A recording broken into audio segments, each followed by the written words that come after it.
Bonjour Monsieur le Chanoine. Bonjour. Quel est votre rôle et quel est votre quotidien ici dans l'église?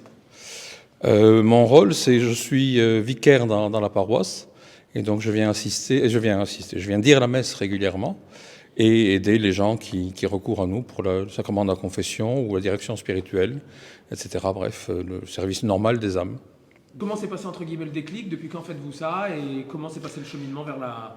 Alors le déclic, si j'en crois un dessin de ma toute petite enfance, déjà à l'âge de 4 ans, ça devait me traumatiser, ça devait me grignoter un peu l'esprit. Ensuite, il y a eu l'adolescence avec ses périodes terribles. Puis j'ai fait mes études, j'ai commencé à travailler. Et en fait, je commençais à travailler pour fuir la vocation.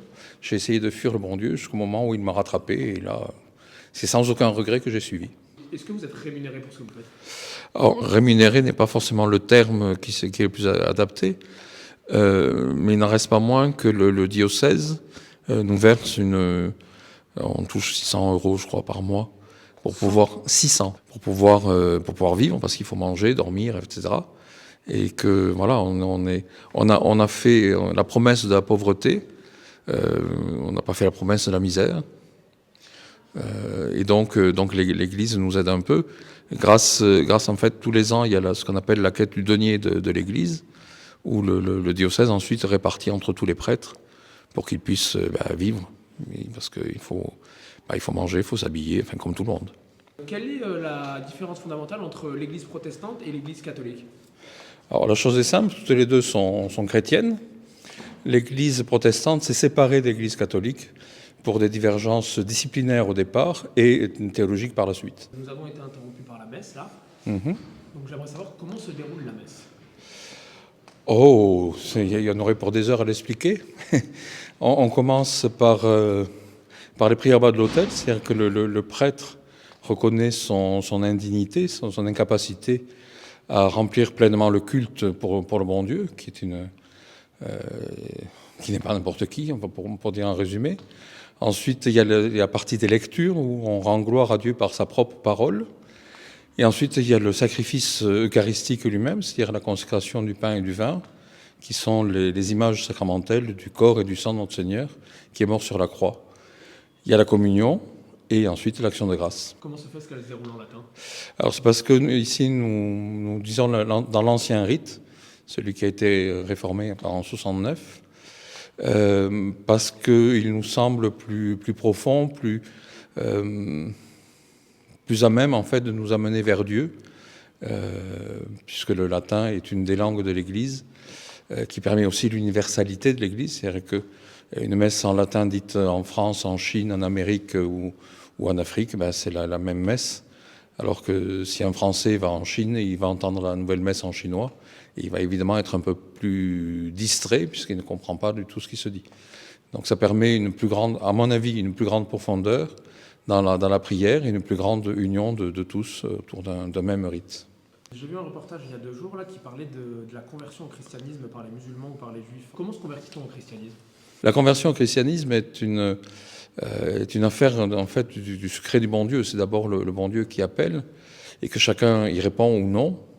Chaque être humain reste libre de son adhésion, de sa religion, c'est-à-dire le fait d'être relié, d'être lié à Dieu, de chercher à le servir. Et de fait, il semblerait que dans notre monde aujourd'hui très souvent perdu, sans repères, sans règles particulières, on trouve dans le christianisme et dans le catholicisme en particulier, justement ces repères qui aident à être plus libre et donc plus heureux, puisque c'est cette liberté des enfants de Dieu qui nous permet d'être heureux. C'est jamais sous la contrainte qu'on peut être heureux. Demain, dans le cas où je suis musulman par exemple, comment je fais pour me convertir au christianisme à proprement parler? Enfin, il y a un rite précis? Alors, pour passer d'une religion à l'islam, sauf erreur de ma part, il faut dire la shahada, et puis on devient musulman.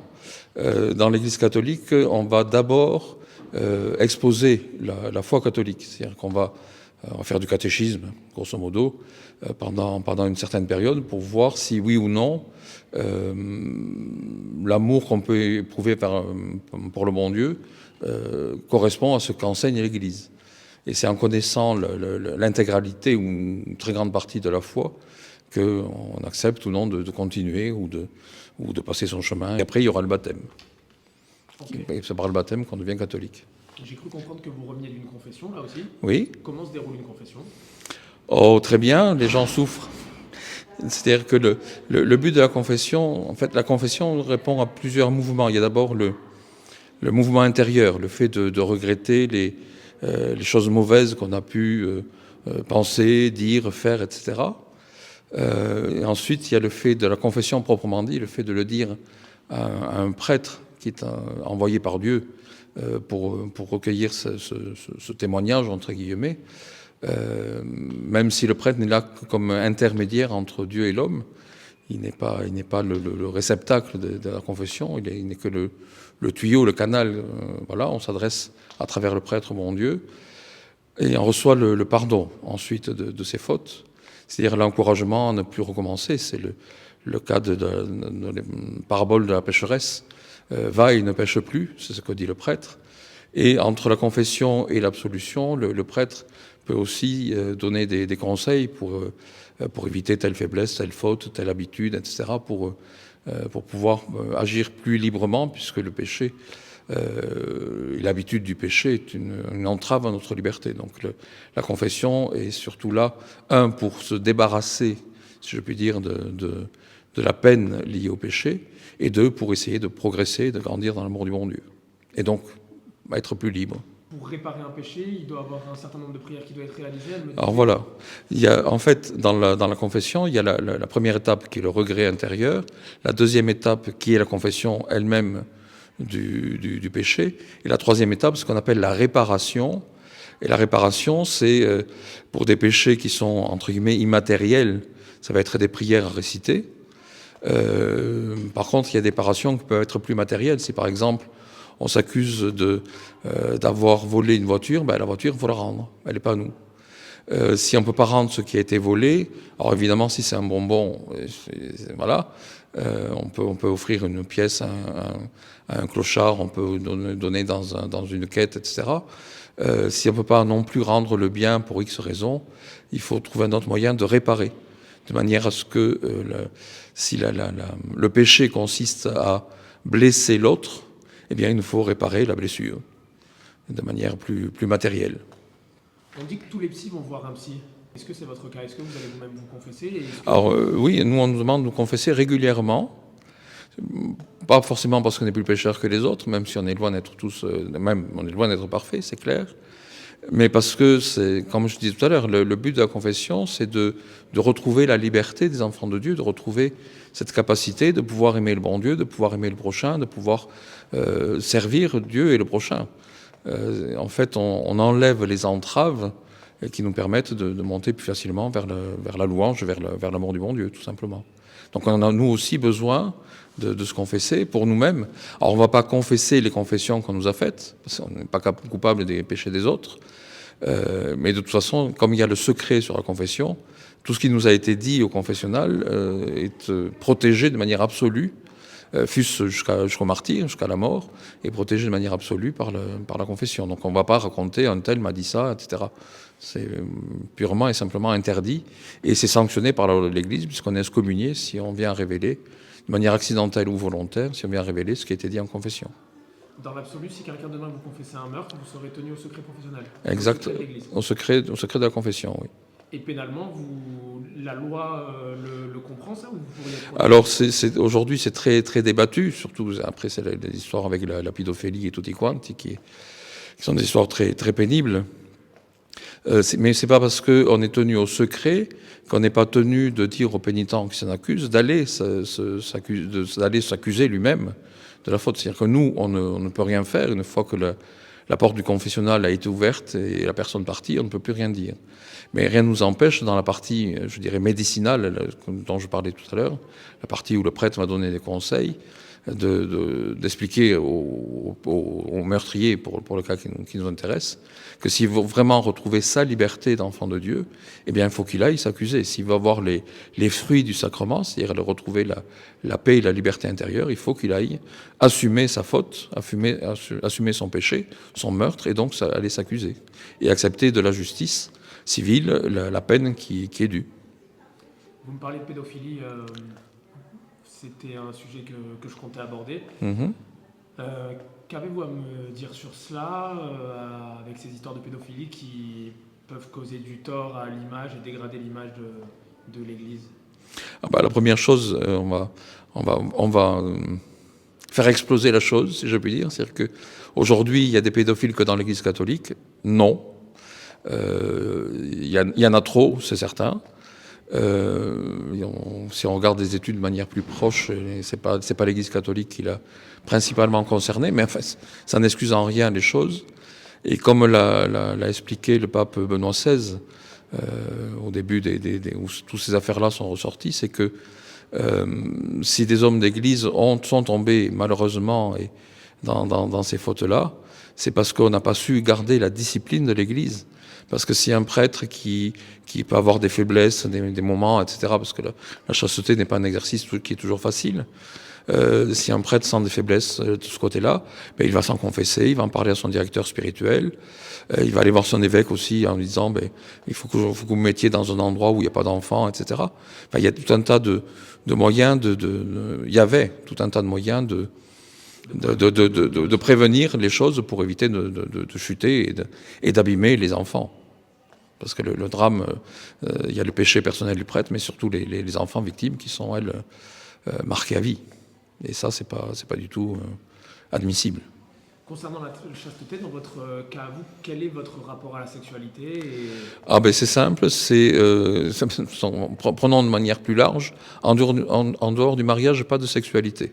On n'est pas marié, donc pas de sexualité. Punto basta. Vous avez le droit de vous marier? Non. Donc pas de sexualité? Exactement. On a pu, ces dernières années, avoir des actes et des atrocités dans différentes églises, comme à Saint-Étienne-du-Rouvray il y a quelques années de cela maintenant. Plus près de nous, à Notre-Dame, ici. Est-ce que vous avez déjà, ou est-ce que vous avez eu peur de la menace terroriste quand vous venez ici prêcher?